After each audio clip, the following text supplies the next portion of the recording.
Welcome to the Mom CEO podcast. I'm your host, Esther Roach.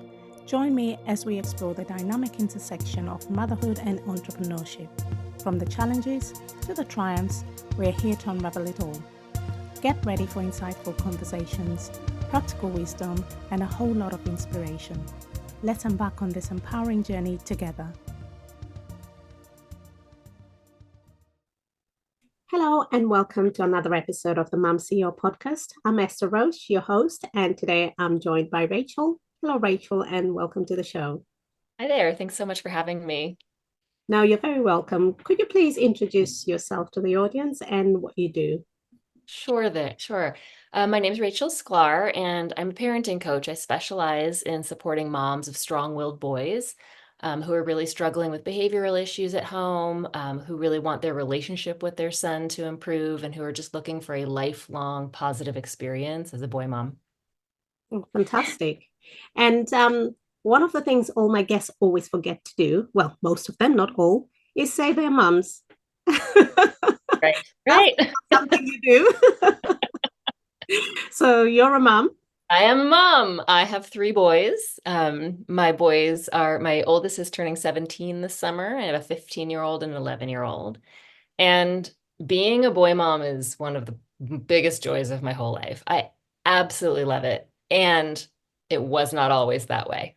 You know, I'm cracking the code on it and I'm helping other parents do the same. But yes, I am a mom and gosh, I just drove, we just did a road trip this week and I drove with my boys. My oldest helps drive now. Oh, And fantastic. I just enjoy them so much. They're so fun. And I have an opportunity coming up soon. We're on this road trip and we have a 4-person car and a 5-person family. Okay. And so whenever we drive from San Francisco to Los Angeles, one person has to fly. Okay. It's cheaper than getting a new car. Okay. And my husband and he is happy to fly. He would prefer to fly. I would prefer to drive because actually being in the car with my boys for 6 hours Mhm. is a highlight for me. I absolutely love it. But I just want to be clear that when they were younger, it was the worst. Those road trips were the worst. When did it all change then? What did you do? Exactly. Right? Right? Um, yeah, I mean, in those early years, I was techniquing them, right? I was going online. We had issues. They were hard. I have really strong-willed boys. Don't get me wrong. I mean, they are strong-willed. Their temperaments are all really different from one another. But, when I would struggle, I would go online. I would Google my problems. I would read lots of parenting books. I would go to parenting workshops. And you know what would happen is those things would make me feel worse about myself, not better Wow. because I was learning techniques. One of my clients the other day, new client, I asked her, I said, "So what's your current approach?" She said, "Oh, just, your general grab bag of Instagram tips." Oh no. Yeah. Oh no. The That's joys not of gonna social work. media, isn't it? I've been there. Yeah. That doesn't work. Right? I've been there. So that's what I used to do in those early years also. And I was in such I was in such a dark place with that. And it was just, because let's say you read a parenting book or you get a tip on Instagram and you go and you try it and it doesn't work. Yeah. And and then you feel like bad about yourself because you think there's something wrong with you, or worse, you think there's something wrong with your child, right? Yeah. Because these tips aren't working. So now I need to maybe take him to get assessed. There must be something wrong with him because, Dr. Becky's tips aren't working on him, or I read the whole brain child and it didn't work. And and so that's what happened for me is I just went into a really dark place. And at some point I was like, I want to go back to work because I was a full-time mom then. But my previous career had been working with children and families. I'm a social worker originally, Right. right?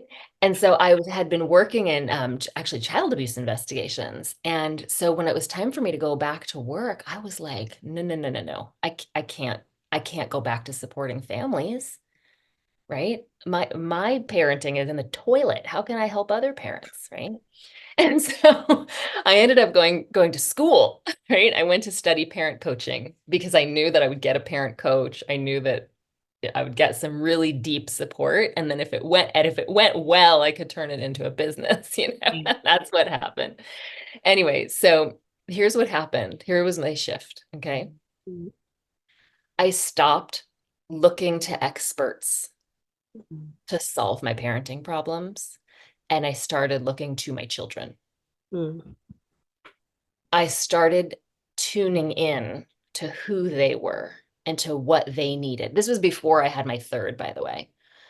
I Right. started tuning into what they needed. Mm, And instead of listening to all the noise, I started listening to the inner voice. I started paying attention to my value system, and I mm, started paying attention to, you know, what their personalities were, what they were interested in, what made them good, right? Instead of focusing on what made them hard, I focused on what made me love them. yeah. And that was huge, huge, right? Um, and so when did I start? Your original question is boy. Well, I don't know if your original question was this, but everyone wants to know, like, well, why boys? Like, well, I had three, right? By then, by the time I had turned it around and I wanted another baby and I wanted a girl, but I was happy when I got that boy because he was healthy and because then I was starting to get the hang of boys, right? And so, yeah. And so now I had three boys and I started teaching parenting classes actually at a local, social service agency. And they asked me if I would teach a class on raising boys. I was like, bring it. Yeah, let's do this, because I knew it would be good for me as a parent. And so I did that for a long time, but just sort of as a generalist, I did teach classes on boys and sibling rivalry and all kinds of topics, Mm, right? And then in 2020, things started to shift for me. I wanted to go back to work full time. I was still part time. And then George Floyd and mm, school shootings and the Me Too movement mm, and the increased rate of suicide for boys and the impact of cell phones on their mental health started to become evident in the research. mm, And that's when I said, I got to get serious. I need to become the CEO of a company whose mission is to change the world one boy at a time. mm. Well, it's you know, I mentioned earlier to you that I've had a previous guest who focuses on boys, and it's always interesting to hear the different sides because I've got both. So I'm a mum. I've got a son, one son, and I've got four girls. So I'm kind of like overwhelmed with the girls. But my mother was a similar situation where we only had the one boy and then there was four girls. So sometimes you understand more about the girls because one, you're a girl, but the house is overpowered by women and less men. And it's just interesting to find out from your own experience basically and what you do because there's a lot of challenges and I think there's a lot of judgment, isn't there, for young boys. Mhm. People have Absolutely. preconceptions about what they are, or you see somebody, you feel threatened, or whatever the case might be. But why is that? Right. Yeah, boys are having a hard time right now in society. It's true. Yeah, I actually just read a brand new book that came out June 2024 by Ruth Whipman called Boy Mom. Mm, And it cracked my heart open. It made me cry. It made me scared. It gave me some confidence that what I'm doing is I'm doing the best that I can under the circumstances. But it also made me really present to the fact that I'm in a home of four males and one female. mm, And I have to carry a lot of responsibility for teaching my boys the social emotional skills, the sort of people skills that I bring to the table that they don't naturally have, not just because they're boys, but just because the way society is right now, yeah. you know. Um, their experience through the pandemic created a lot of separation between them and their peers. And I know it's not true in all families, but in our family, or in our, I should say, in my kids' school, the girls and the boys don't mix socially the way that I did when I was in high school, Right. right? That my boys' friend group is a group of boys, Mm. and they don't have a lot of crossover with the groups of girls. And I'm not seeing that they are learning a lot of those social skills that boys get from being friends with girls, Mm. right? But do you know My why? You know, before you carry on, do you know why that is so? I'm asking myself this question every day. And I think, I think we could theorize all day. How could we not consider the impact of video games, screens, and cell phones? Because what happens is that they can connect with each other online, Yeah. right? And so they end up not going out into the world quite as much as we used to, Mm. right? Yes. Another impact, I think, is that the way that we overschedule kids now compared to when I was growing up in the 80s and the early 90s, the way that we schedule them, it prevents them from having the amount of free time. Mm. They would just beg to go to a friend's house, right? When I was a kid, I was never home. I was always, Mom, can I go to so and so's house? Or can so and so come over? And I'd pick up the phone with the long cord. You know, I'd call and I'd be like, I'd call and the friend's mom would pick up and I'd be like, hi, can so and so there? And then, I'd talk to my friend and we'd be like, Mom, can I go to Jamie's house? Right. And my kids don't do that. They don't socialize the way we did in the old days. And I think that it is hard on boys. And I think that what's happening, at least for my kids and for my clients' kids, is what we're seeing is that when they get to be older, they haven't had those experiences of being awkward and uncomfortable and out of their comfort zone socially Yeah. that will set them up for success when they're older. And that worries me.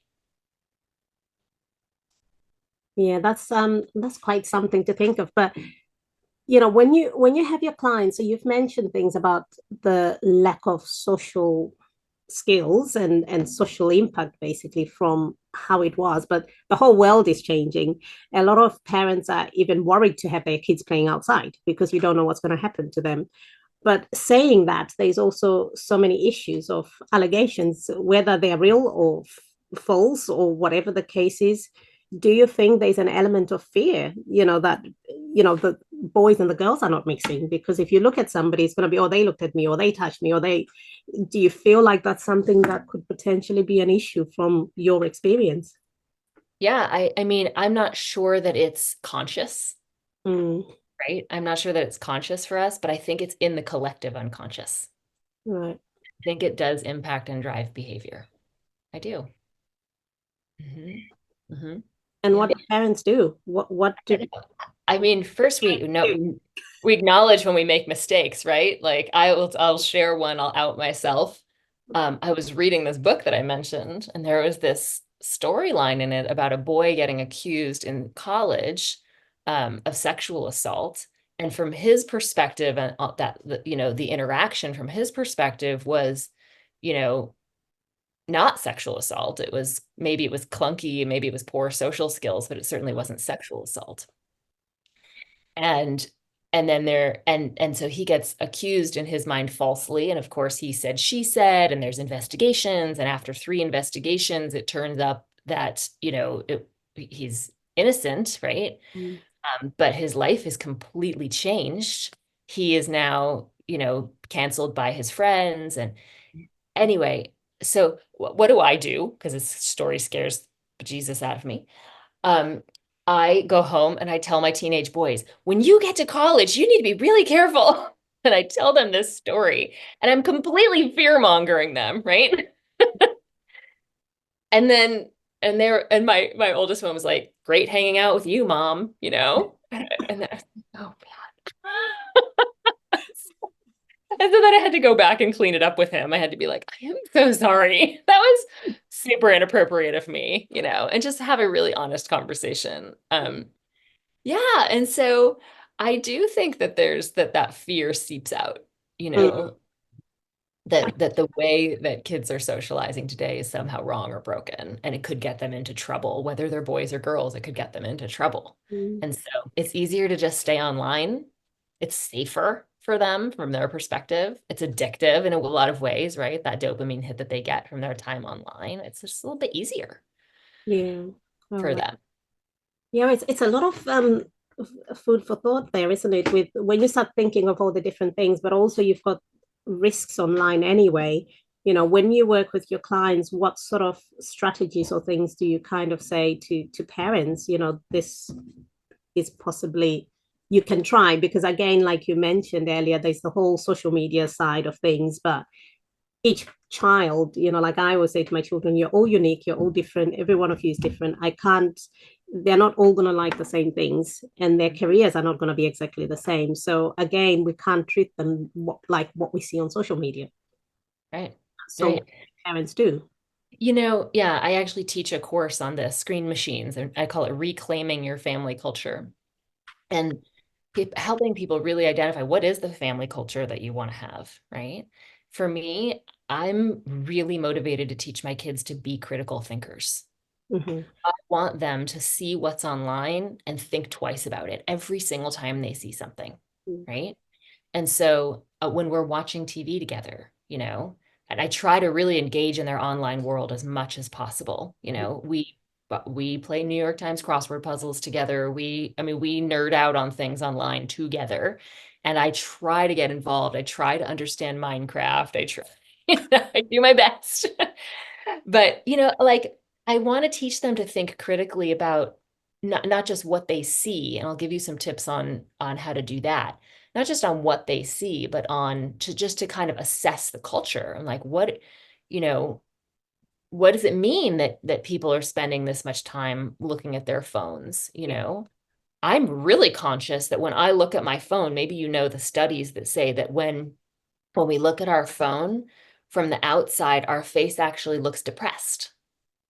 And so Mm, if children grow up in a home where their parent is looking at their phone and they're interpreting depression on the face, mm, that has an emotional impact on the family, right. right? If my face looks depressed every time I'm on my phone, and I'm on my phone a lot, and as a CEO mom, it is hard to have boundaries around that, right?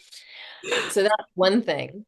But then in terms of raising them to be critical about what they see online, or what they hear in the media. I mean, I watch Friends with my teenage boys, Mm. right? Oh my gosh. Like a lot of those things would not fly today, right? No, not And now. I watched an episode of Growing Pains, the first episode of Growing Pains, which I don't know if you know that show. It was a I do sitcom. know it. Yeah. We watched the first episode. I was so excited for my kids to watch this family show that I grew up on. And, I loved the characters.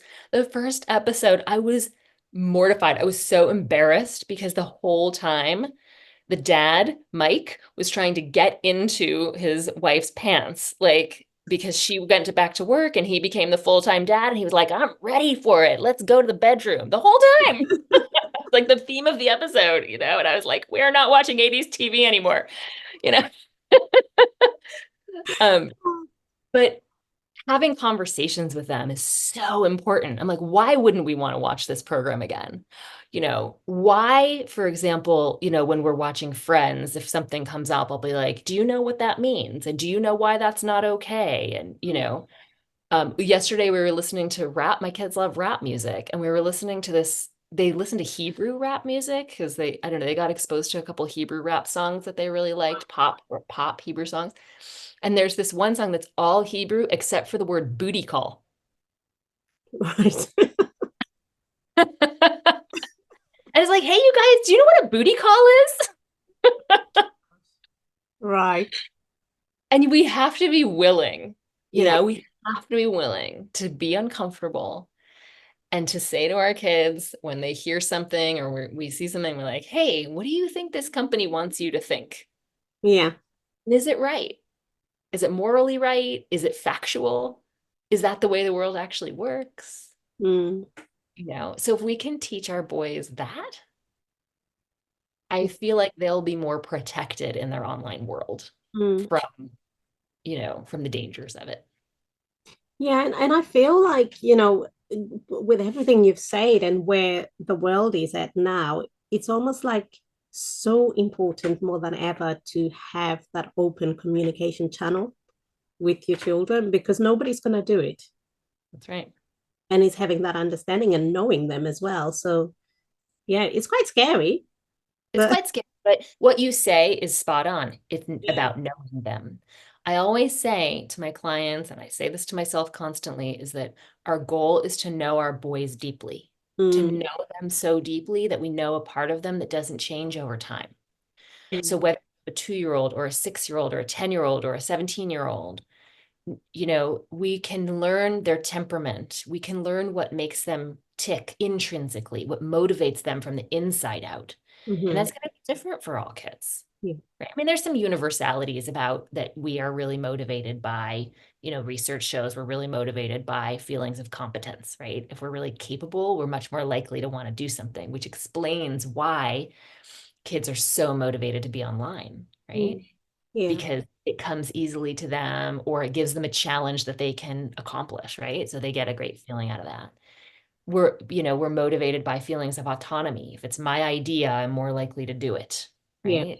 Finding ways to give boys, and all kids, that feeling of like, yeah, I want to run with this because it's my idea. And mm, then the last one is just feelings of connection and belonging, yeah, right? Where they are intrinsically motivated by the time that we spend with them and the yeah, attention that we give them. Not just the attention, the real deep connection that we give them. yeah, That's why I love to be in the car with them, right? yeah, Right? It's because it's time to connect. Even if we're listening to a book, right? We're connecting. We're sharing an interest. yeah. And And that's what they really need from us to tune into.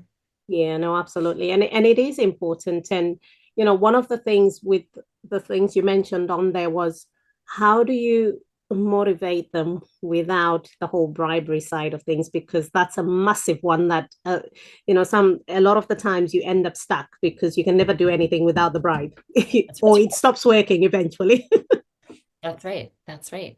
My phrase is the carrot at the end of the stick is you, Mm, right? And it's not like something you want to dangle like a privilege that you can't get unless you cooperate, yeah, but be really mindful of how your relationship with your child, when it's strong and when it's connected, their behavior will be better.